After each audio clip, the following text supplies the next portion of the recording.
Hey, since Speak Now, Taylor's version just came out, which still I cannot believe because it's my favorite album next to Folklore and Lover. But anyway, since it came out, I thought it would be fun to film a little book recommendation video pairing each book with a song on the album, including the vault tracks, of course.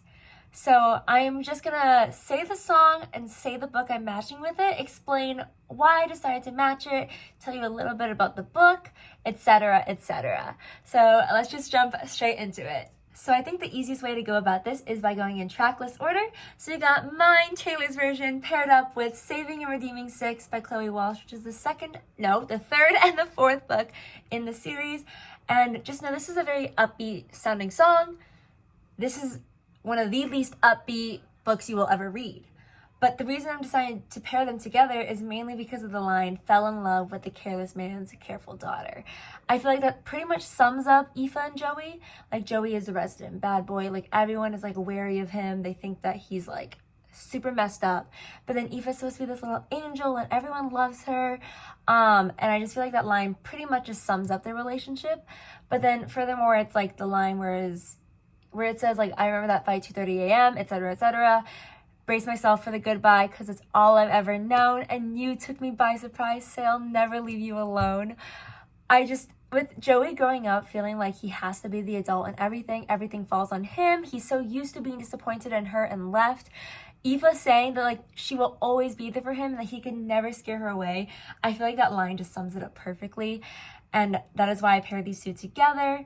If you do decide to read this series, please, please, please check the trigger warnings. I cannot stress that enough.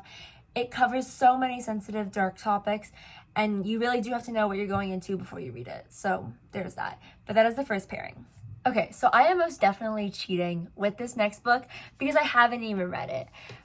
But I'm pairing up Sparks Fly with Our Violent Ends by Chloe Gong. First of all, there's fire on this page, so I'm assuming sparks fly. Second of all, Chloe Gong is a big Swiftie, and when I asked her to sign this book, she also wrote sparks fly, by the way.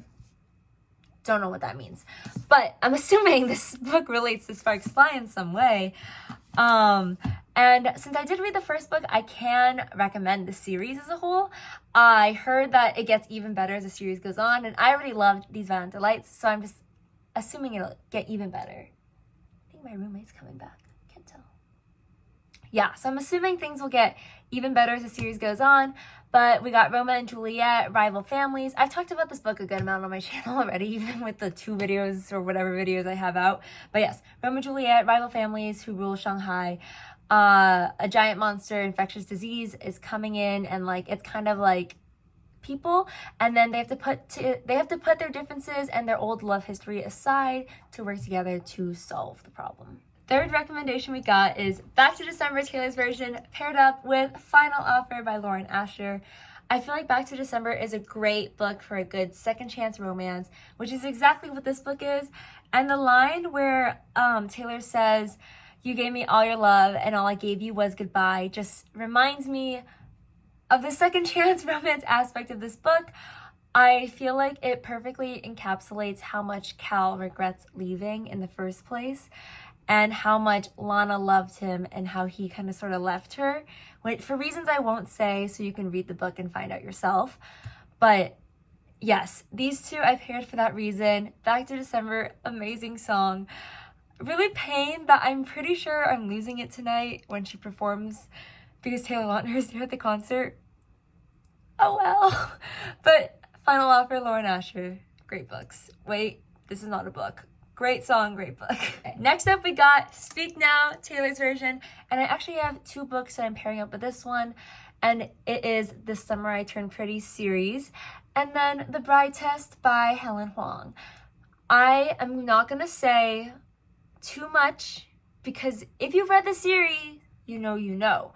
However, The Summer I Turned Pretty, I think that Conrad and Belly 100% so Speak Now coded, it's unreal. So I'm gonna let you find out why I think that's true here. But with The Bride Test, this is actually Speak Now in a book, because he literally interrupts a wedding. That's it. That's all I'm going to tell you. Actually, that's a lie. I'll tell you a little bit more about the book. Essentially, Esme is coming from, I think, it's some country in Asia. It might be Taiwan. I kind of forgot. But when Kai's mom is kind of looking for Kai to get a girlfriend, she finds Esme in this foreign country. She's like, you should come to America and meet my son. And then Esme is like, you know what, this could be a great opportunity for me and my daughter. So she's a single mom.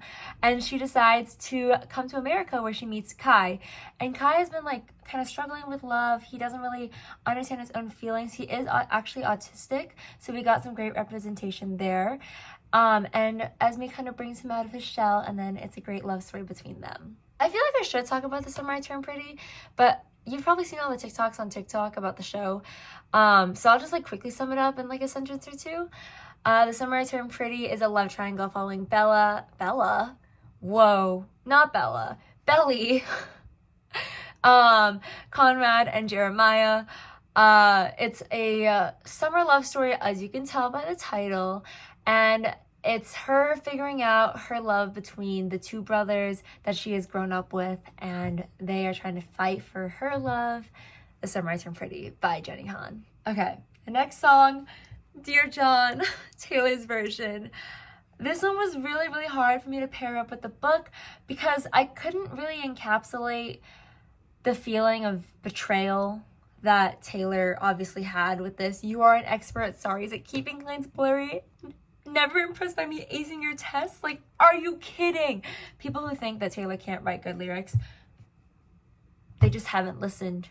They haven't really listened to her songs. I actually ended up pairing this with The Way I Used to Be, and I'm gonna give a giant warning here. This is not a romance.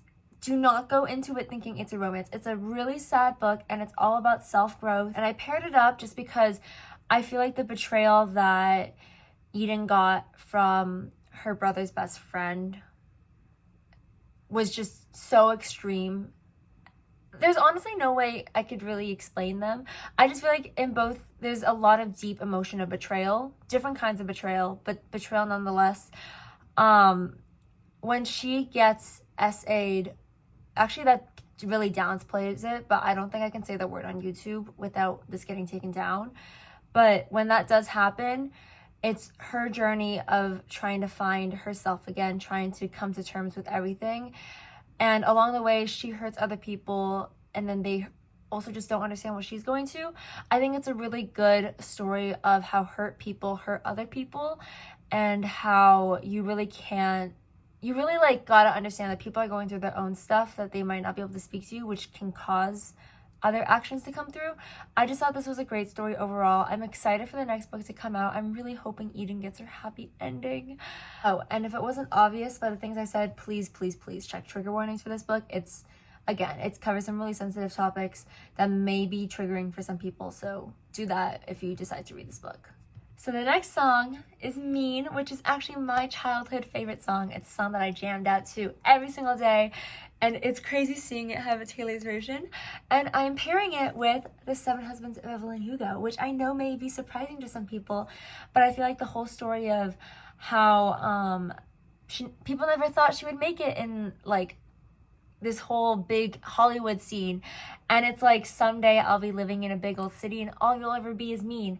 So many people along the way tried to push her down and tried to like keep her down on her pedestal, but she rose above all of that, rose to be one of the biggest stars in Hollywood name, and because of that, I'm pairing Mean with The Seven Husbands of Evelyn Hugo. Please, again, check trigger warnings going into this book. It is a really, really sad book. I'll sum it up in a little bit, but of course it follows Evelyn Hugo, and it follows her with her 7 husbands. Crazy, I know. It's not like the title made it obvious, but it is her story from starting off in this like really horrible family life, and her realizing like she wants more than that, she deserves more than that, and she can achieve more than that. And it's kind of her pathway through fame, and along the way you follow her journey through I guess like an interview style. It's not an interview style like Daisy Jones and the Six, but she is getting interviewed by, I forgot the character's name, but by this person, and Evelyn is just kind of explaining her life to this girl, and that's basically how you follow along the journey. It was one of my favorite reads. It is my favorite read by Taylor Jenkins Reid, so The Seven Husbands of Evelyn Hugo, and Mean.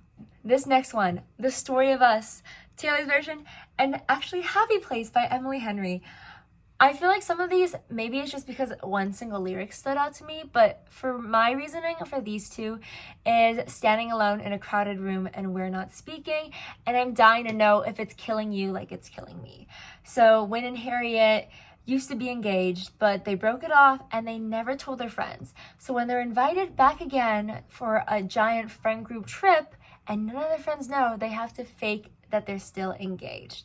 So they're standing in a crowded room with all of their friends, but they are not actually speaking, and neither of them know if it's really killing the other like it's killing themselves. So I think that is why I'm pairing these two up. It's the miscommunication trope, just like at the beginning, how it was like simple complications, miscommunications lead to fallout. So this entire book is miscommunications. So The Story of Us and then Happy Place by Emily Henry. Also, just a side note, I personally think that Speak Now is one of the most book-coded albums ever to come out, especially with the vault tracks. When Emma Falls in Love, Foolish One, you cannot tell me that those aren't so reader, book lover coded.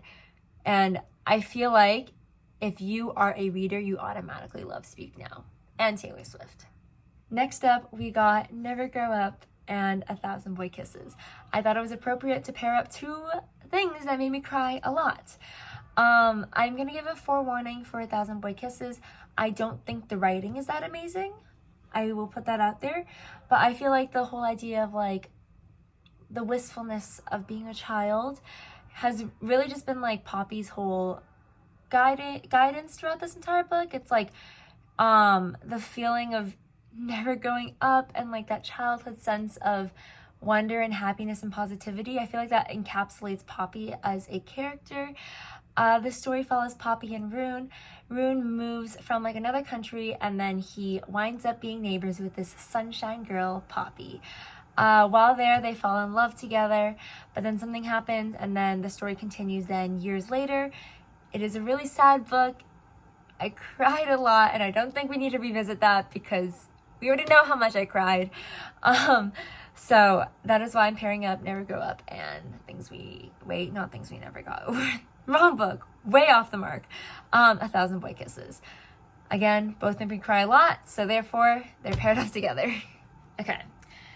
Enchanted, and honestly, 90% of romance books could go here, so I will just say that. But the book I did decide to choose is Better Than the Movies by Lynn Painter.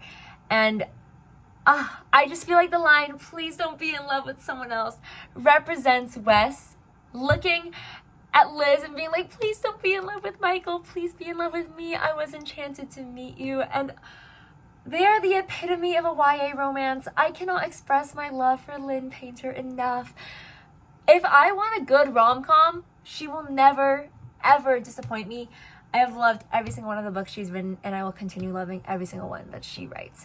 So we got Enchanted and Better Than the Movies. Again, if you want a good, feel-good YA romance, this book. Liz and Wes have grown up neighbors for the longest time. Wes has always teased Liz a little bit, but they've grown up as really close friends.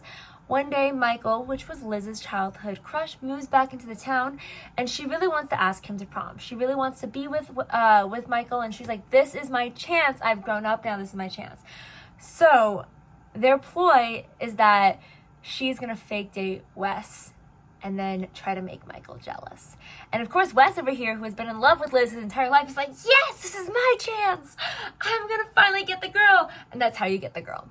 Wes, boys, take a note from Wes, because enemies to lovers, it's their trope. Next up, Better Than Revenge by Taylor Swift, Taylor's version, and the Mind F series.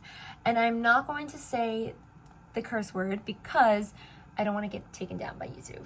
But I think Lana is the most, okay, first of all, she is so reputation coded. Let me just say that. But I feel like Better Than Revenge, like the angst, like of course, getting her revenge is just perfectly encapsulated. Granted, different reasons of revenge, but yeah. Okay, maybe a lot of these books require trigger warnings, but this one takes the cake. I actually felt nauseous when I was reading this book. When you get to the fourth book, especially when you find out everything that happens that led up to her doing the thing she's doing, which I'll explain in a second, it's actually sickening. Like, I couldn't stomach what I was reading, and I remember that feeling so vividly. Like, I think I was just curled up in bed, and I was actually sick to the core because it was so incredibly vividly described in the books that I think it's just burned into my brain, and Lana just deserves so much better, and that's all I can say. She deserved like 10,000 times better than the cards that she was dealt with. But Lana is a serial, and she's going for all these men that once wronged her in life. And along the way, she meets Logan, who is an FBI agent. But not only is he an FBI agent, but he's the FBI agent who is trying to find her, except he doesn't know that it's her. He thinks it's a man that is actually doing all this, but it's actually Lana. So it is a romance between them. Lana on the side is being the girl boss that she is. You find out what happened to her past. You cry a lot when you find out what happened in her past. I cannot recommend this series enough. I think it's actually phenomenal, and I recommend everyone to go read it, but of course, please check the trigger warnings because it's super, super gory. Next up on the track list, we got Innocent, Taylor's version, and I'm pairing it up with Archer's Voice by Mia Sheridan, which is actually also my favorite small town romance that I've ever read. I feel like the line 32 and still growing up now is Archer Hale in a line. This man has been through so much. Please check trigger warnings if you're going into this book. But I feel like his journey and him finally starting to like come to terms with his past and truly start to step out of his shell. Wow, I can't speak. Speak now. Can't speak. Wow. I just think it perfectly fits him. This book follows Bree and Archer. Archer went through something extremely traumatic in his past, and now he is mute. He meets Bree. She falls in love with the town's outcast, and it's a wonderful story from there. He is finally able to open up about his past and start to like grow from it, and she and him find comfort in each other. It is a beautiful love story between them. And Innocent, I feel like, perfectly encapsulates the characters. Again, check trigger warnings going into this book, but it is one of my favorite reads of all time.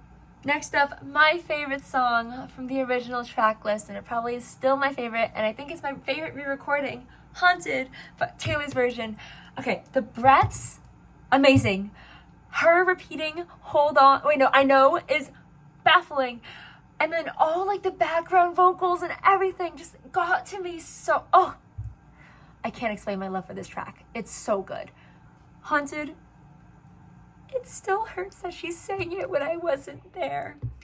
But it's okay, I'll get over it maybe. But I am pairing it with the Magnolia Park series by Jessa Hastings. And the biggest reason for this is the one line where it goes, he will try to take away my pain, and it just might make me smile, but the whole time I'm wishing it was you instead. So it's like when Magnolia starts to date other people, and it's like, he just might make me smile. Tom England might make me smile, but I'm still wishing it was you. Jules Haight might make me smile, but I'm still wishing it was Beach. It is High London society. Magnolia and BJ are childhood best friends, and they used to date. But BJ cheated on her with someone, which you don't know who. And it's them like constantly going back and forth because they love each other, but then there's like something always tears them apart. It's very toxic love in that sense. So it's not the healthiest relationship, but something about the way Jessa Hastings writes her books is so addicting. Like her writing style, I absolutely loved. I don't know what about it. I can't like put my finger about it, but there is something that makes me feel so fancy reading her books. This series, pain. There's literally no happy ending yet, and I don't know when we're gonna get the happy ending, and I'm expecting it soon. Jessa Hastings needs to pay for my therapy bills. This one's gonna make me cry. We got Last Kiss, Taylor's version, and You've Reached Sam. I cried so much during this book. I actually read it on a school trip, and I was bawling my eyes out. Like, I'll put a photo here. And I think just by describing the book plot, you'll understand why I'm pairing it with Last Kiss. The main character loses her long-term boyfriend, or I'm pretty sure it's pretty long-term, but she loses her boyfriend, Sam. And it's her coming to grasps with this idea that she's never gonna see him again. And one day she is like, I'm done with being sad, like I need to live my life. And she actually gives away all his stuff, but you already know that this is just her like trying to push away her emotions. So she comes to regret giving away all this stuff. And then she kept his phone and she calls him one last time, hoping to hear his voicemail and hear his voice, but he actually picks up. Don't be fooled, he isn't alive, but he does pick up. So it's like a little bit of a paranormal aspect there. But of course, you reach Sam, there's obviously going to be a time where this ends. And I think that is why I put Last Kiss. So it made me cry.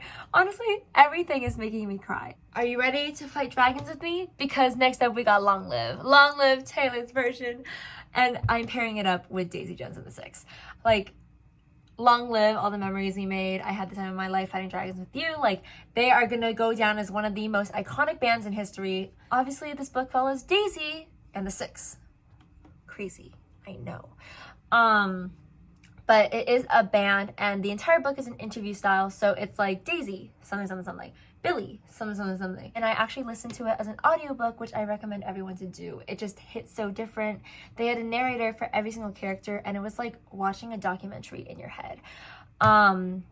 So again, it does follow these 7 characters, and they start this band together, and it's them starting off from like nothing to being one of the biggest names in music industry history. Along the way, there's some romance, there's some not so romance.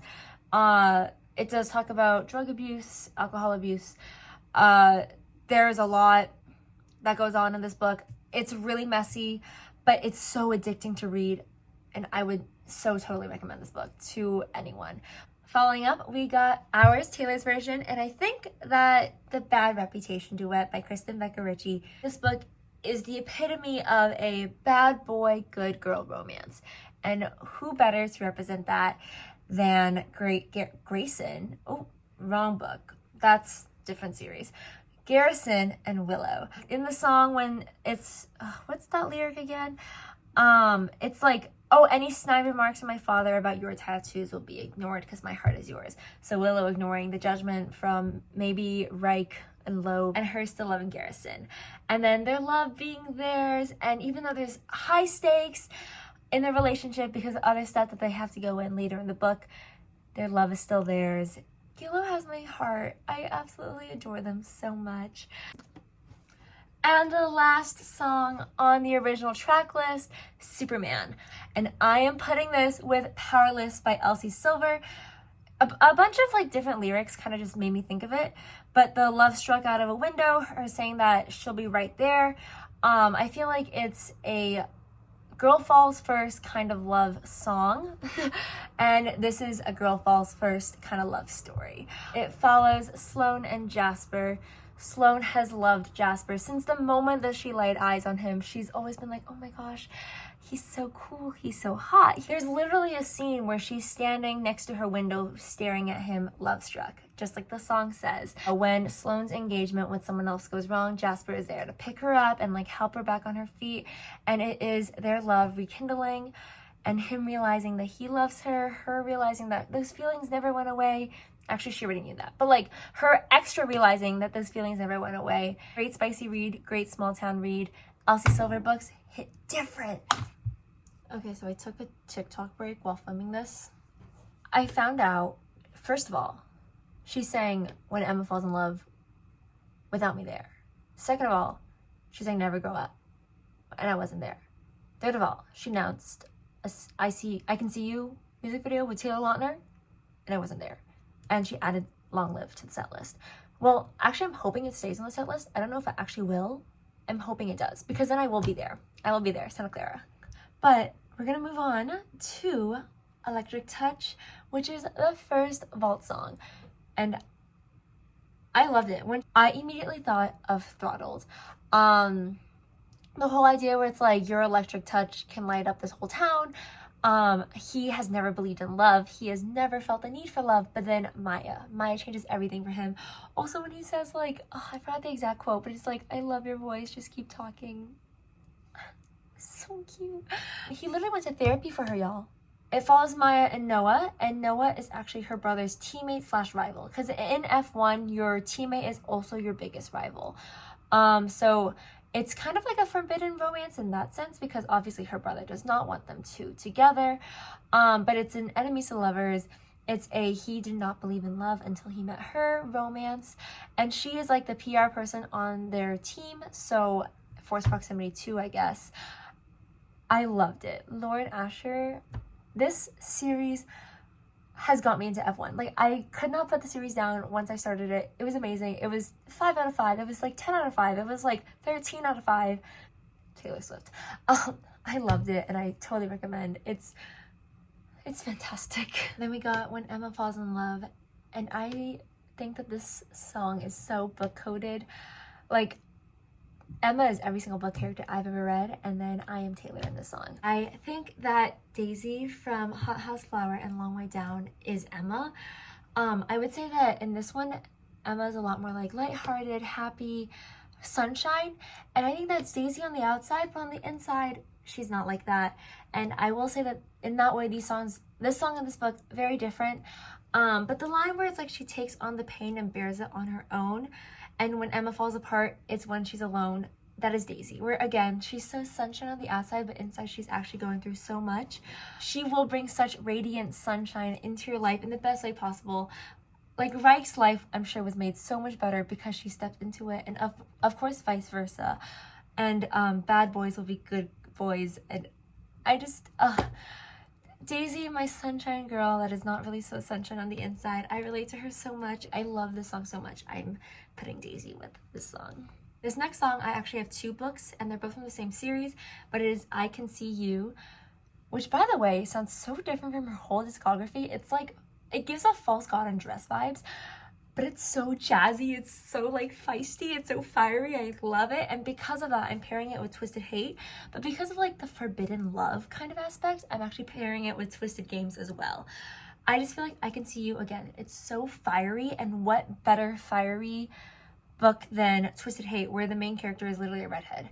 Jules Ambrose, queen, girl boss, girl queen. I love her so much. And Josh Chen, I love Josh. And that's pretty much the reason why I'm pairing it with Twisted Hate, simply because of vibes, because like feisty. Woo! But beyond that, I'm pairing it with Twisted Games because of the forbidden aspect.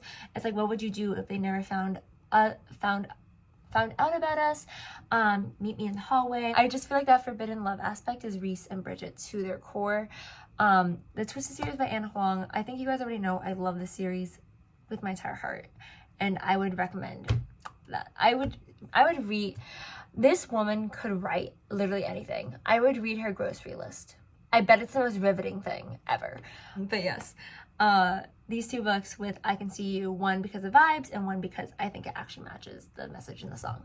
Okay, as for Twisted Games and Twisted Hate, we'll start off with Twisted Games. Follows Reese and Bridget. Bridget is the crown prince of her country. I kind of forgot what it was called, but Reese is actually her bodyguard. So it's a slight age gap, it's a bodyguard, it's a forbidden romance. She is actually supposed to marry Royal in order to keep her title of being the next ruler, and obviously Reese is not Royal, so it's them trying to figure out that. And then Twisted Hate follows Jules and Josh. It is a best friend's brother, enemies to lover romance. And it is them, it's an enemies with benefits to lover romance, because they're both like super busy. He's a doctor, she's a lawyer. They decide, you know what, they both want to have a good time, so they both decide to get together, but then feelings get into the mix, and we got Twisted Hate. My favorite Anna Huang book to this day. Then next up, we got Castle Crumble Overnight. Okay, I gotta stop singing all these Taylor songs. But we got Castle Crumbling, and I'm pairing it with Red, White, and Royal Blue, and guys, I don't think you understand how excited I am for this movie. August 11th, which is like, yes, it's 2 days after my birthday, but honestly, I haven't even been thinking about August being my birthday because I've only been thinking about this movie. My friend Rachel and I, we're planning a whole day together. We're gonna make cupcakes. This is gonna be our July 4th. So excited. But yes, I think the line, I'm on my guard with the rest of the world, but with you, I'm no good. Wait, that's literally Sparks Fly. Oh, it's because I was originally going to pair this with Sparks Fly.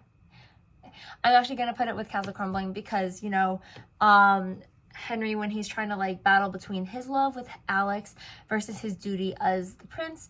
I feel like that perfectly matches Castle Crumbling. So what Red, White, and Royal Blue is about, it is actually I'm not going to say enemies to lovers because I think it's labeled too much of enemies to lovers when in reality they become friends pretty quickly into the book. But it is the first son of the US and the Prince of Britain, and it's them getting together. So they used to have some conflict, but because they needed some damage control and they had to like play it off as them being great friends, they're forced to fake a friendship. And then from there, they actually do become really close friends, and it is them falling in love with each other. It is them trying to figure out their duties and their feelings. Great book. The found family in this book is amazing. I love all the side characters so much. I want London Boy to be in the soundtrack, but I heard that the author is not a Swiftie, so it probably won't be, but London Boy would have been so good. So 2 more songs to go, and we have Foolish One, and I'm gonna actually pair it up with The Nanny. By Lana Ferguson. I actually just finished this book today, and the reason I'm putting Foolish One is the whole line where it's like, you really think that you were the exception, and I feel like this is totally, something for Cassie when Aiden suddenly leaves, and she's like, you really thought that you were the one, you really thought that you were the exception, and she's like going through it there. But actually, let me explain the book. So she is actually about to face eviction when she loses her job after being let go. And then he is this hot chef DILF, and they meet when she applies to be his daughter's nanny, hence The Nanny. But she actually has apparently met this man before on her OnlyFans account. So there's that. When I went into this book, I was afraid that he only hired her because of that, but actually he doesn't know. Neither of them know going into it. He hires her purely on credentials. He falls in love with her without even knowing any of this. She falls in love with him without knowing any of this. Something happens, and that's how she finds out. When they were first on the OnlyFans app and she thought that he actually left her and disappeared from her life, she was really hurt, and I feel like that moment made me think of Foolish One by Taylor Swift.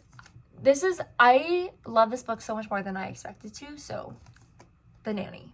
We are on our last song on the track list, and it is Timeless. And what better way to end this video than with the Shadow Me series? Self-explanatory, you and I would have found each other in another life. You still would have turned my head. No matter how many times Aaron always fell in love. I don't know if the microphone picked that up, but Aaron always fell in love. I'm not going to explain it because it's a spoiler, but the Shadow Me series, Timeless, I think it's just so perfect. It is a dystopian romance. Juliet has these powers where she touches someone, she basically drains the life force out of them. And the reestablishment is trying to bring her on as a recruit in order to use her as a weapon. We don't like the reestablishment. But along the way, she meets Aaron Warner. Love of my life. I love Aaron Warner. Boyfriend material, husband material, everything material. He's just amazing. Yes, but they meet and they fall in love, and it's them trying to like figure out how to go against the reestablishment. First of all, he's a villain. We don't like him at the beginning. Actually, that's so not true. I loved him from the start. I laid my eyes on the words of Aaron Warner, and I was like, you and me. But yes, it is a little bit of an enemies to lovers forbidden romance aspect because he's actually working for the reestablishment as one of the commanders. So that is every single book that I think matches with the Speak Now track list. I've seen some complaints about this album, but I loved it. I loved every single second of it. No complaints from me. Yeah, I personally love the new release. Re-release technically. I adored it. Blondie Can Do No Wrong. Taylor Swift, forever my number one. As you can see, Speak Now is my favorite album, along with Folklore and Lover. I also bought the cardigan for Speak Now. $80 down the drain, but it's okay. It's okay. I didn't even look to see what it looked like before I bought it. I really should reconsider my spending issues. Maybe I should really freeze my credit cards. I feel like that would actually do me some good. I hope you guys enjoyed the video. Hope you guys have listened to the album by now, and if you guys disagree or agree with these books, feel free to let me know. Just, of course, be nice about it because we respect all opinions in this household. Yeah, but let me know what your favorite song off the album is, and let me know what book you relate to it. Hope you guys have a great day. Bye!